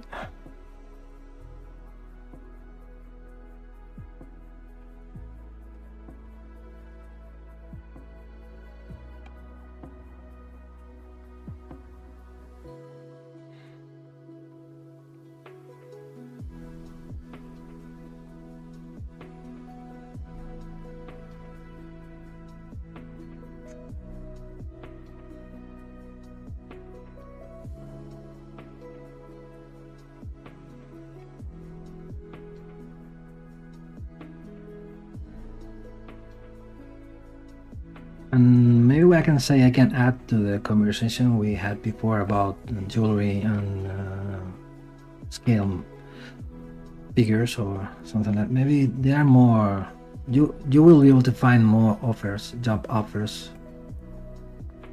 about 3D printable characters instead of jewelry designs, maybe. Because the brands, not for any specific reason, maybe it's because the brands, they are more used to work with digital tools like ZBrush and like 3D printing. And the main tool, the main way of working when we're talking about digital sculpting is ZBrush, and when you need to create 3D models for being 3D printed, scale models, you must use ZBrush. But if we talk about jewelry, ZBrush only can cover, well, not only, but mostly cover one part of the business when we are talking about organic jewelry. So we are not talking about traditional jewelry stuff like wedding bands and stuff like that, where there are much more softwares which are able to create that stuff, and there are more artists who uses another tools. Maybe that's the reason. Maybe that's the reason why maybe the offerings are lower, because not all of the brands are looking for organic designs. So most of the time when we are talking about jewelry, covers more traditional designs than custom or organic designs. But we are talking about 3D scale models, so all of them needs to use ZBrush.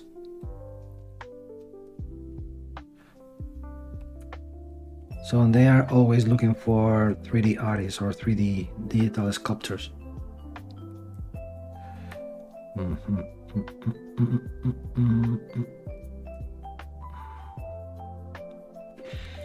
Okay, I think like this it's gonna work. Okay, let's see what we do with this part. Maybe we can create a simple ending here. Hey Francis Design 40, thank you very much. So we can create this instruction here.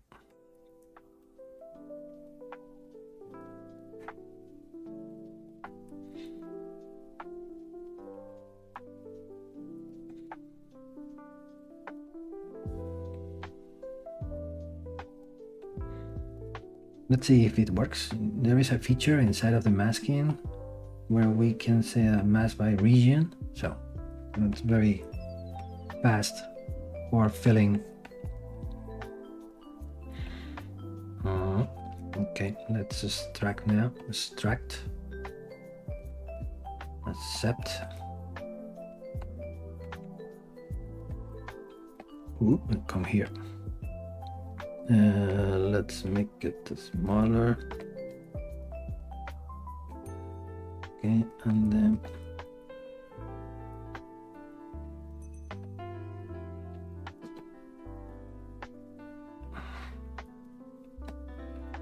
oh, I extract this by mistake, so let's get rid of this piece, hide, delete hidden, and now we can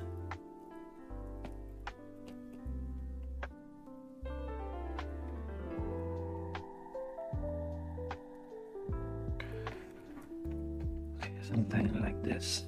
Let's polish by feature, and maybe we can clip this bottom part.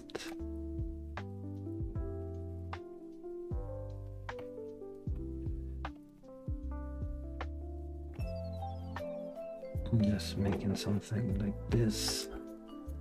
With the Acu curve, we can fill these gaps.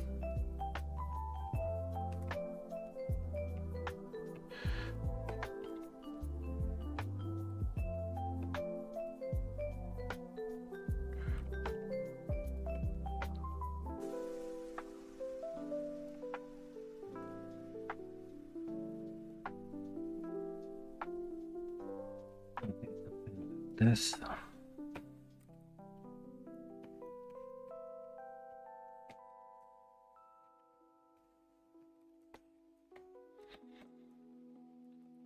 Okay, we can create a new mess, same amount, keeping the groups as usual.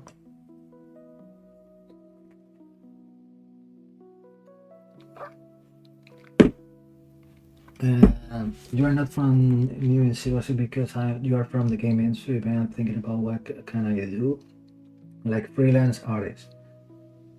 Oh, I like creatures and film characters. Sadly, I think that's my personal opinion, so I don't want to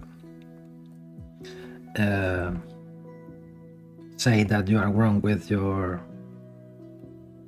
what you are saying. So, but probably if we are talking about character design for a master or for the film industry, as you said, like creatures and stuff like that, in my opinion, there are many people who are making the same stuff. So and many artists who are very difficult to compete with them in terms of trying to make the same thing but with a different manner. So maybe you are looking for a job like a freelance. Maybe it's gonna be better if you try to find industries like, for example, the jewelry industry or the miniature industry, where probably you will find less competitors or less people who are making the same thing. It's just my point of view, because many people are doing almost the same stuff. So, or at least that's the feeling that I am having when I am searching information about ZBrush, when I try to discover new artists who are using ZBrush. When, for example, you go to Arstation, for example, then there are many people doing the same thing, almost the same thing. For example, you go to ZBrush Central, most of the people are creating monster creatures and stuff like that. I am not saying that I don't like them, but from practical point of view, maybe we can say it is not going to be the better option. Getting into a business where that it's so crowded with so many people making the same stuff or almost the same stuff.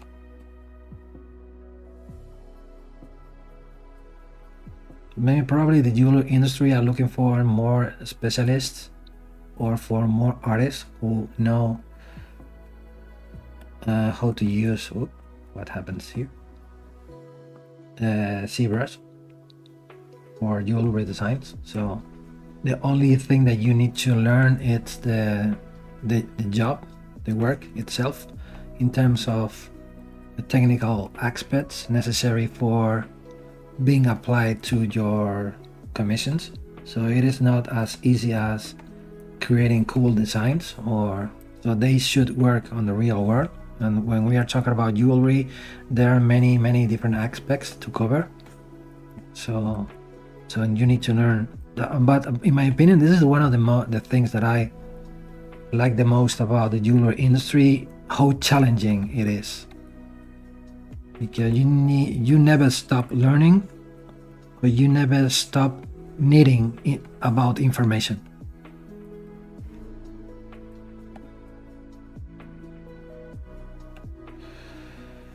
I'm not sure what I'm doing here. Yeah, maybe I'm going to blend this plane with this plane. This is one of the things that most amaze me about the jewelry industry, because you always need to keep learning.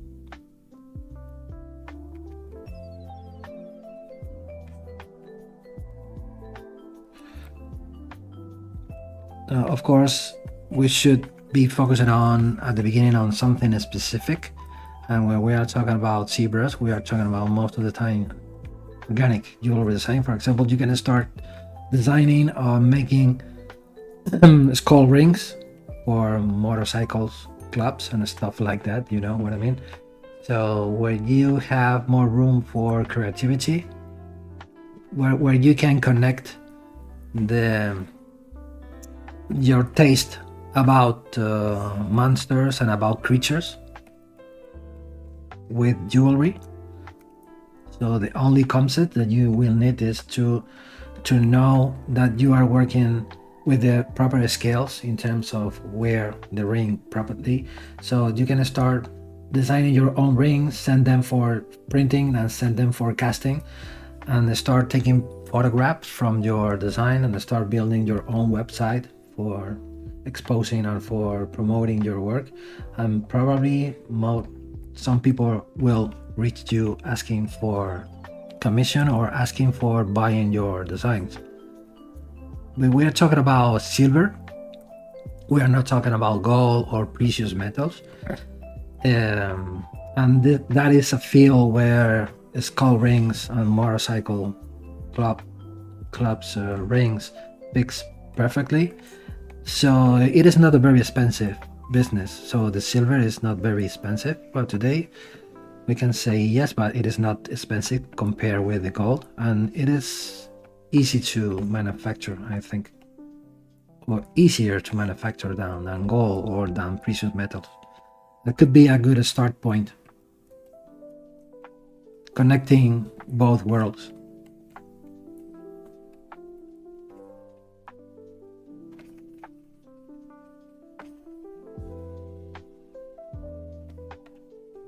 But this is another reason why I don't like to make skull rings, because many people are doing them. But it's a very fun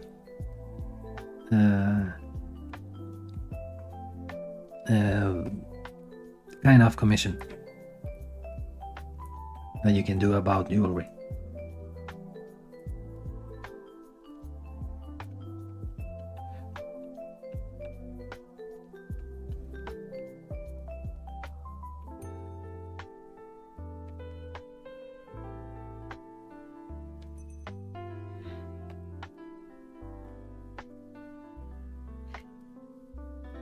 Thank you for you're welcome.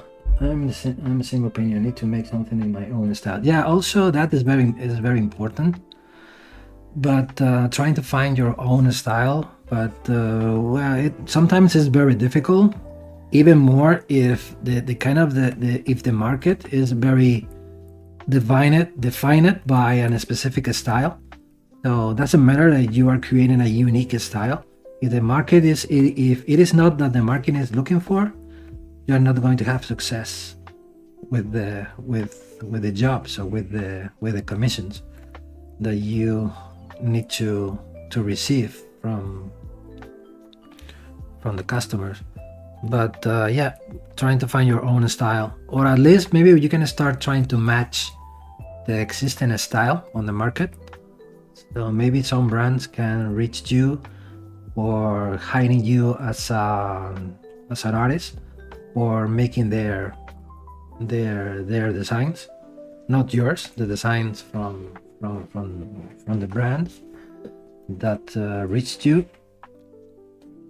But maybe, yeah, that could be a different way. Try to start investigating which is the most demand kind of style that many brands are looking for, and then start making some portfolio and start making some designs that matches something similar than the market is looking for, and then you can start maybe it could be a good point to start receiving commissions. Well, I'm gonna create here something different.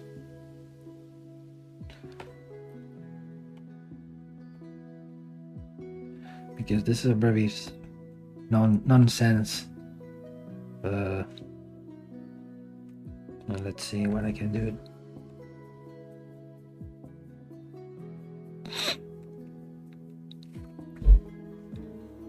If I clip this.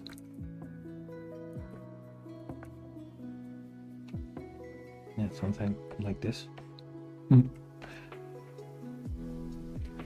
Well, no. Maybe I'm gonna use a brush. Very useful for this kind of a style that we are doing is the chisel brush, where you start from C, chisel brush, this one, chisel brush, where you can create a very good defined curved surface Let's reduce the lazy radius, something like this with a big brush size. Start creating something like this. Okay, we're gonna need more polygons so we can subdivide this mesh.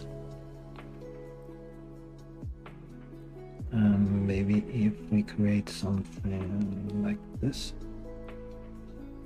No, maybe an opposite scroll to the one that we have on the top.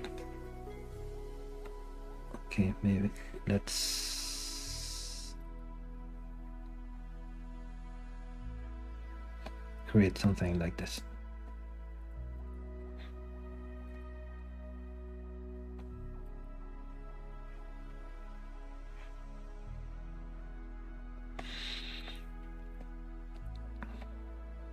Okay, I think it works.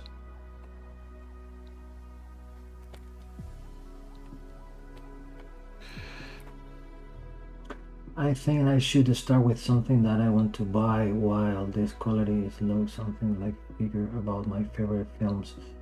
Yeah, could be a good choice. But I'm still thinking that many people are making the same thing. It's gonna be, in my opinion, right? So it's very difficult to find that space where nobody already did what you are thinking. You know what I mean? So even more, if we start talking about films or stuff like that, even more, because you never know. The market is huge about artists and about people who are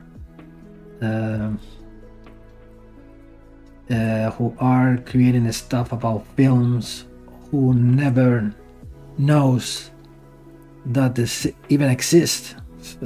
But there is a figure, or there is something that someone did. I don't know, maybe could be can be a problem. But anyway, it could be a good starting point.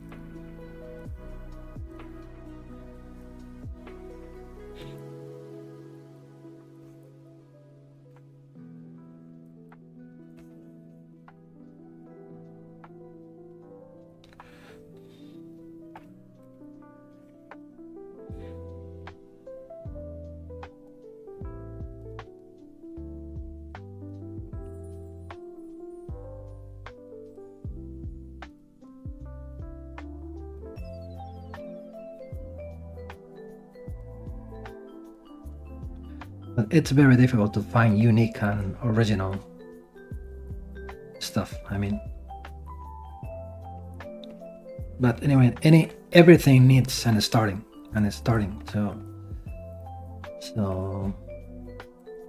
it's just a matter of you need to try it instead of thinking about keep thinking and doing nothing. So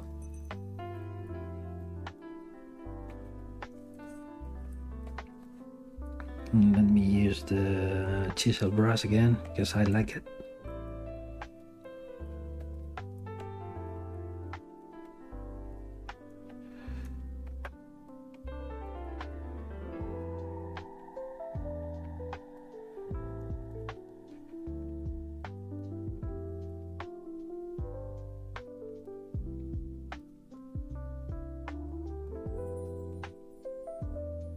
Okay, let's see what we can do. The top part is gonna be important because it's gonna be visible when we are wearing the bracelet. It's gonna be a very important part because we're gonna see it anytime when we are wearing the bracelet. So it's, for example, the bottom part, it's not going to be so important, or even the sides, but what happening in the top, it's gonna be important. So let's try to create something interesting on top.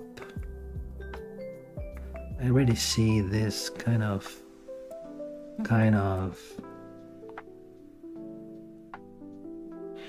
I'm going to paint something like this.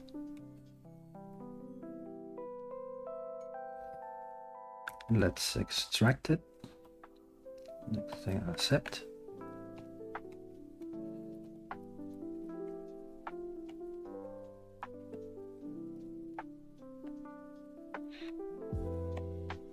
Let's create something like this on the top.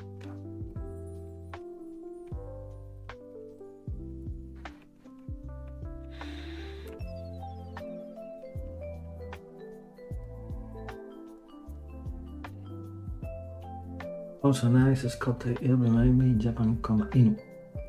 Well, I don't know that. What does it mean? Japan, Inu. Swing the dog a little bit. Yes, it's kind of a dog, a breed of Japanese dog. I was trying to make a wolf, not a dog, but okay, I know what you mean. Yeah, it could be cool, but I don't know that breed of dog. Oh, that's it.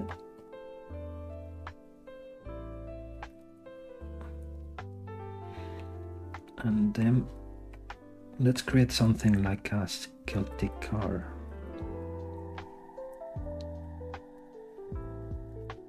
Nut or something.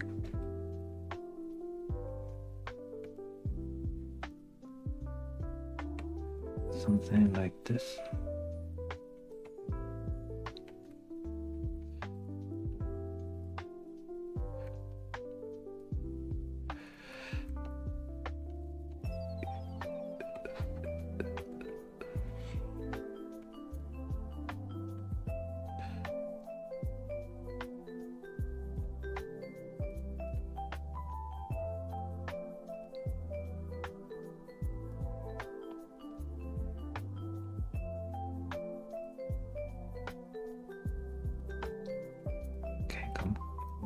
Come here.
What do you think? I think I'm not very convinced about what I did. Let's hide this as a first option. Maybe let's try another version. Let's create this stuff.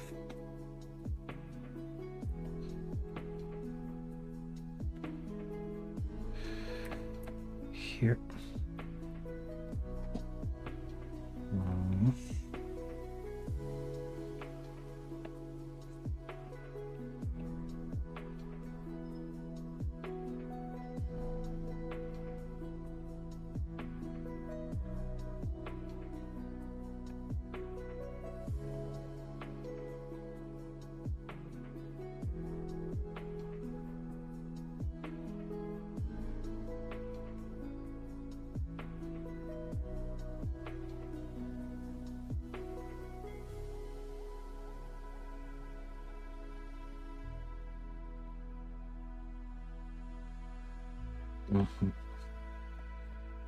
Let's see.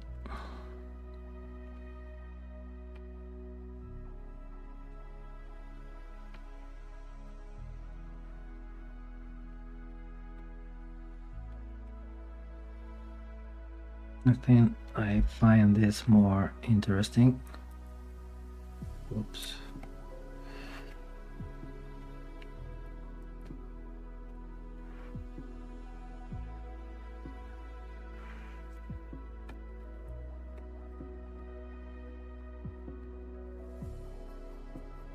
Yep.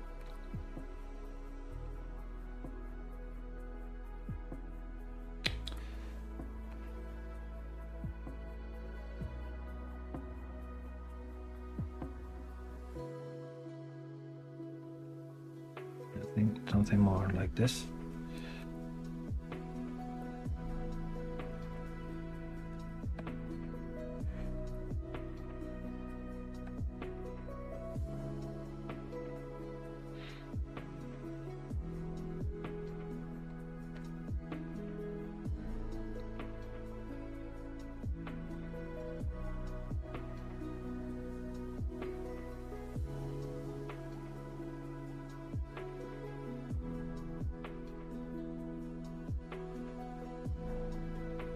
Okay, let's create a new mesh with, as usual, same, give groups. What is calibration distance parameter? Yes, this one. Are you referring to this, right? Okay, I will tell you. I will explain to you that once I finish it with this.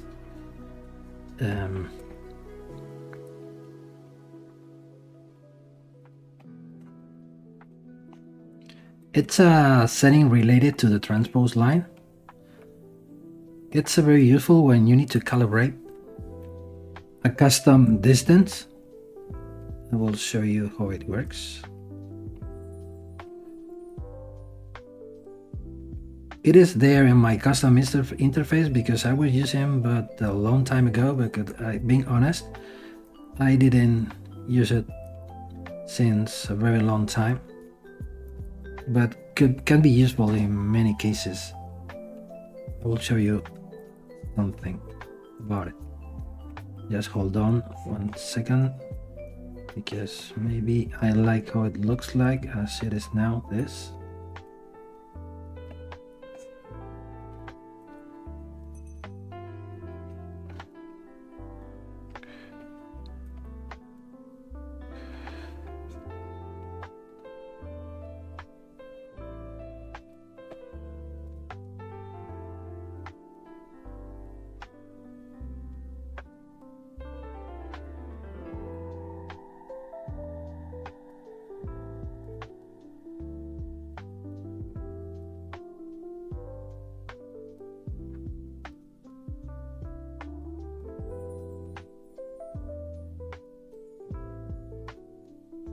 Okay, because we're almost done, so I will finish this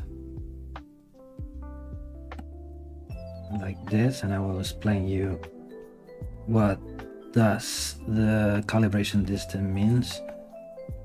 Okay, we can also, for example, if we change the color of the base, we can change it to the darker color like this, fill object. And this is, you can see here what I mean, maybe a even darker gray. This is the kind of finishing that I'm looking for. So maybe we can fill this with the same color.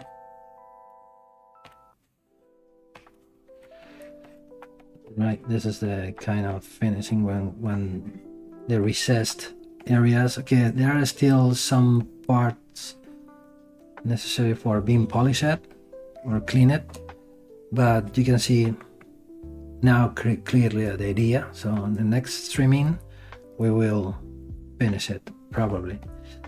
Okay, let me save this.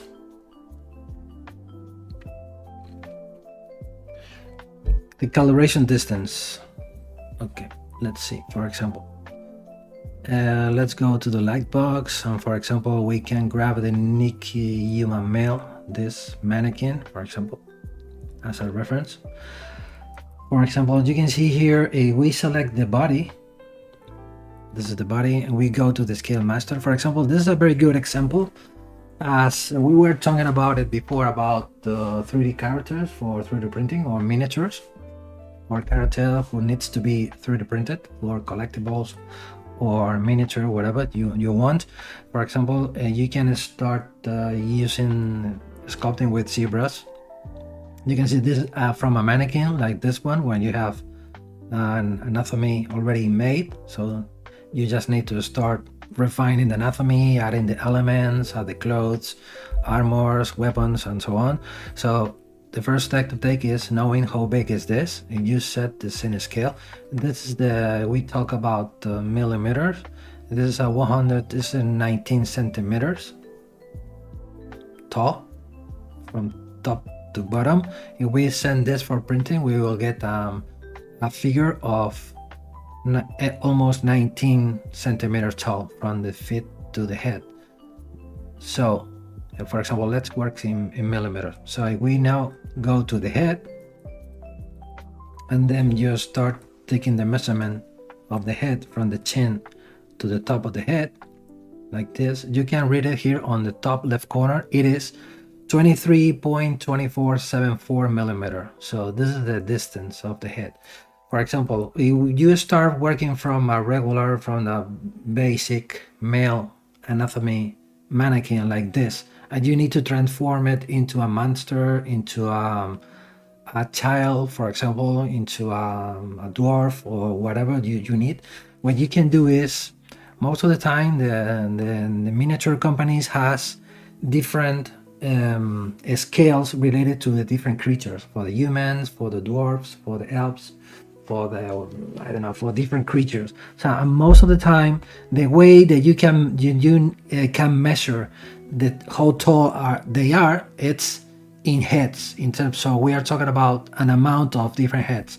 For example, we talk about, in this case, it should be around, let's see, we duplicate this, we split the head from the body like this, split mass points. ZBrush is telling me something. The mesh has layers. Okay, let's go to the layers and remove all of them. So bake them all. So bake up. Okay. So it's split mass points. So we have a head and we have the body. If we send the head to the right, we can start going here. We can put one head here, another one head here.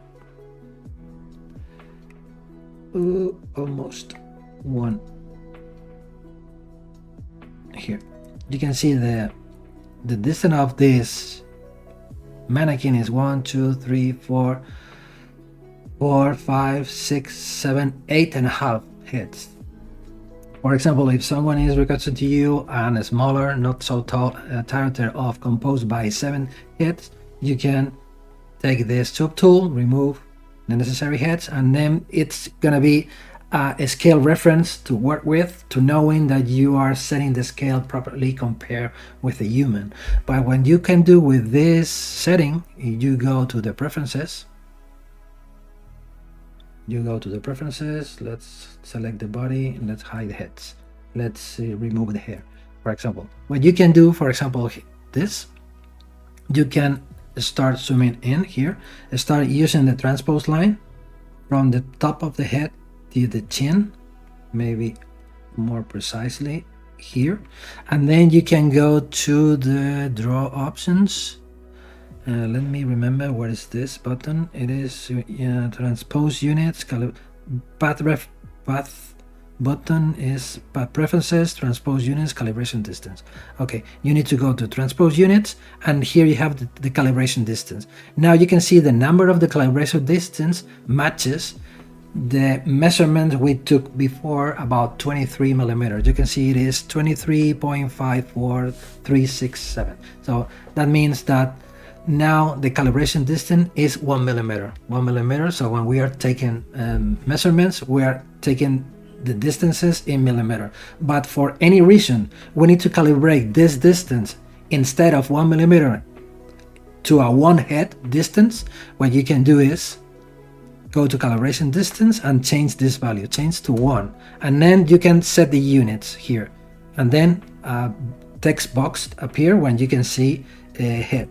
You can type in head, and now you can see here read on our top left corner that we are measuring 1 head. From this point to this point is 1 head. So if we zoom out and we start trying to take the same measurement from the top of the head, here you can see here it is taking to us the same distance of 8 heads compared with another measurement reference that we took. So for example, if you want to make make a duplicate here and make a body this screen smaller, you can put this here. And this new character measures, it is 6 heads tall instead of. So this is a way where you can change the units of measurements inside of ZBrush when you are using the transpose line. You also can calibrate the distance, but you also change the name of the measurements that you are using. And that's the reason why you have this parameter here. But being honest, there is a lot of time since I don't use it. In jewelry, I always use the 1mm calibration distance by default in ZBrush. Okay. So we are done for today. I will keep working on this in my free time, and I will see you here probably in August, because I used to stream once a month. So I will be here again in August, finishing this. I'm not sure if finishing this bracelet or starting a completely new design. So thank you everybody who have been here. Just want to give you information about my LinkTree. I was referring to it before, and just in case you are interested, you can go to my Patreon page and you can become one of my patrons if you want. The fee is very low. It's about $7 or €6, or paying that once a month. You will have a huge content about jewelry design with ZBrush, when you will have tutorials, resources, and you will get access to a specific forum about ZBrush and jewelry, where you can ask questions. I will be there answering your question, giving you my advices, and guiding you through the journey about ZBrush and jewelry. So just in case you are interested I will copy this link and paste it on the chat to all of you if you are interested. And again, and I will see you here next month with more content about ZBrush and jewelry. So thanks to all of you, and bye. See you.